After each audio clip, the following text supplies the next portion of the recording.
కొన్ని సామాన్యమైన వ్యక్తి కాదు, రోజు స్వామి వారికి అర్చన చేసే వ్యక్తి. ఊరికి నేను ఎందుకో మాట మాట్లాడుతున్నప్పుడు ఏం చేయాలి? ఆయన మీద కోర్టు కేసులు వేస్తామా, మాకు మీద అవమానం చేస్తున్నామా, లేదంటే ఇన్వెస్టిగేషన్ జరపండి. ప్రభుత్వాలకు భయం ఏముంది? మీరు అవినీతి జరపలేదంటే తెలుగుదేశం ప్రభుత్వానికి కానీ ప్రతిపక్షానికి కానీ మీ భయం ఏంటి? వైఎస్ఆర్సీపీ నాయకులు కూడా మాట్లాడాలి. సిబిఐ ఇన్వెస్టిగేషన్ పెట్టమని చెప్పండి. నగలు మిస్ అయితే అసలు నగలు ఉన్నాయా లేదా, ఎన్ని మిస్ అయినాయి, ఉన్నాయా లేదా?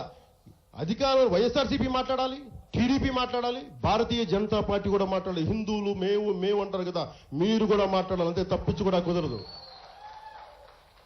మీరు గోమాతని పూజిస్తారు కదా, నేను కూడా గోమాతని పూజిస్తాను. కానీ నేను అలాంటి హిందువుని కాదు, నేను మామూలు అందరినీ గౌరవించే హిందువుని. నేను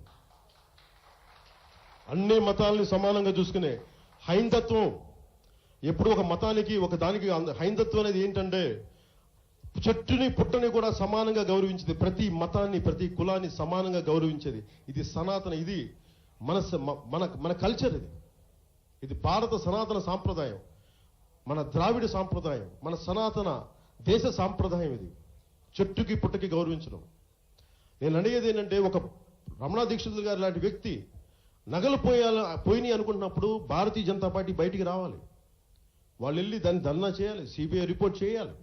అవి చేయరు. ఏదో రోజు పేపర్లు తిట్టుకుంటూ ఉంటారు. పేపర్లు తిట్టుకుని ఏమొస్తుంది? మీరు మాట్లాడండి, బయటికి రండి. అవి చేయరు ఎవరు.